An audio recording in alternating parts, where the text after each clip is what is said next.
mwongeye kwirirwa abakurikiye TV yacu Vumbura TV. Uyu munsi mugiye kureba amagambo yavuzwe n'umubyeyi wa Yanga mu gihe bamusezeraho Yesu Kristo. Ubwo hanyuma turi kumwe na Madame wa Yanga Nkusi Thomas, mwese benshi tuzi nka Yanga n'abana be harimo Agnes ndetse na Thompson. Reka duha umwanya Madame abanza agira icyo avuga gatoya, abwiye ko ari ijambo ry'ishimwe afite, ubundi umubyeyi nawe akomerezeho. Good evening. I would like to say thank you for your coming despite the heavy rain. Yesterday we reached here in this home, and then this home is where late Tom has put a lot of efforts. He put time, he had an attachment to build this house. So when I came to this house, we remember so many memories with him.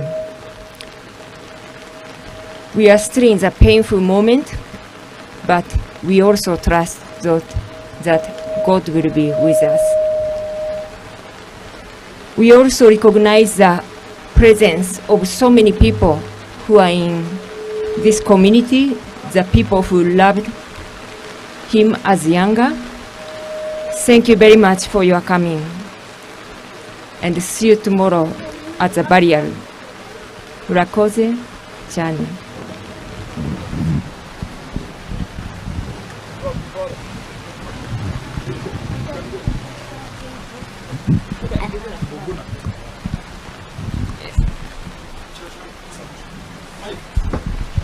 Ngira ngo yagize ijambo ry'ishimwe cyane ryo gushimira buri muntu wese waje kuri uyu munsi nubwo imvura ari nyinshi. Ikindi kandi avuga ko ahangaha buri gihe kuhaza kwe bimwibutsa byinshi. Ngira ngo nta yandi magambo menshi avuze, ahanini no kubashimira. Hanyuma uyu mwanya reka tuhe umubyeyi nawe abagezeho ijambo ry'ishimwe kuri uyu mugoroba. Murakoze, Imana ishimwe. Mpagaze aha nshima Imana nk'umubyeyi wa Tom. Imana yamuhaye yamwishuje. Ndashima Imana ko napfukama igihe kirekire warandizwa n'umwana wanjye akora ibintu bitanshimisha, nkajya mvuga ngo Mana uzampe Tom mbona avugira Imana. Nejejwe nuko atabarutse avuga Imana. Ndishimye cyane kandi nongeye gushimira abantu bambaye hafi cya gihe maze kumva ikibazo kibaye, bashoboye kuntabara. Imana mwijuru ibaha umugisha. Ndongeye gushimira inshuti n'abavandimwe bakomeje kuza bamfata mu mugongo.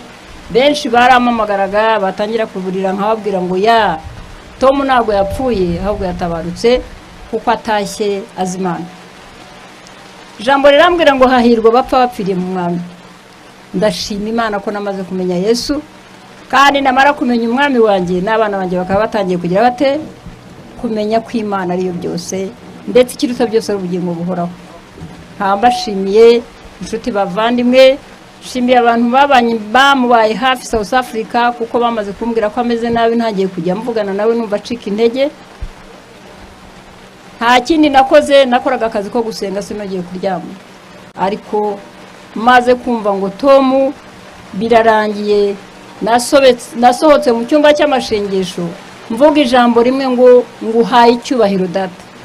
Ubwo abandi bavuze induru naravugaga ngo Mana nguhaye icyubahiro, kuko ijambo ryarambwiraga ngo komera. Nkaririmba indirimbo ivuga ngo negamire inkingi nkuko Yakobo yayegamiye. Ndashima Imana rero nshuti z'Imana, ndashima Imana abasore baraha mwabanye na Tom, mufite izindi ntambwe mutera. Mbasabiye kugira ngo mutere intambwe nk'iyo Tom yateye.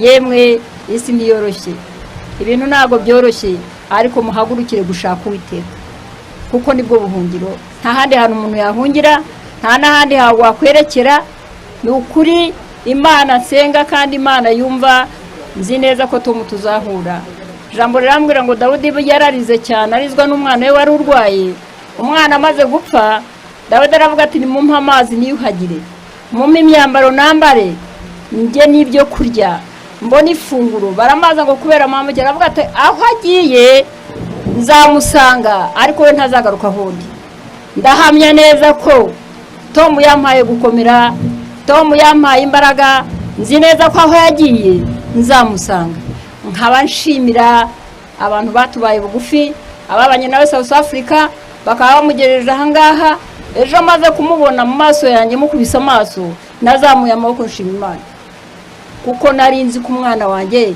atazashobora kugera hondi ndetse mbonye abana be numva umunezero utangaje ndashima Imana kakanya ntabwo mfite uko nabibabwira birarenze nkaba nshimira leta y'u Rwanda yashoboye kudutabara vuba nkaba nshimira uburyo ntashobora kubivuga mumenye ko Imana ari byose bashoboye gukora uko bashoboye Rwandeya yihutira kunzanira umwana nimwe musezereho hanyuma kandi ubwo tukongera twabibutsa ko nyuma yo kuva hano mu rugo tuzakomereza kuri New Life Church hano Nyanza ya Kicukiro aho tuzava twerekeza kwirimbi kugira ngo umubiri we usubire mu gitaka nkuko iryo niryo sezerano n'ubundi bibiri yiduha ko twavuye mu gitaka tuzasubira mu gitaka ariko uriya ni umubiri naho ubundi twizera neza ko ubugingo bwo buri kumwe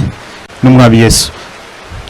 Muri kano kanya hari Pastor Frank namubonye hano nagira ngo badufashe muri protocol mudufashe Pastor Frank mugeze hano ariko agatangaho dusabe korali turabizi ko mwagize hano ubu ngubu ikintu gihari no gushaka plan B ya buri kimwe cyose tugiye gukora plan B ubwo turaza kubaha kapera oya ucuranga ashobora kujya hari icyuma acurangire ruguru hanyuma abaririmba baririmba n'abashaka kumubwira iyo bagiye kuririmba bamwandikire kuri telefone so baza abaririmbyi mwitegure mwe muraza kuza hano ucuranga abasetinga hariya aho barimo abari kuri technique hose ashobora no ko abaririmbyi bashobora no guherekeza Pastor Frank na abaririmbyi bakorana nawe buri munsi ubwo ariko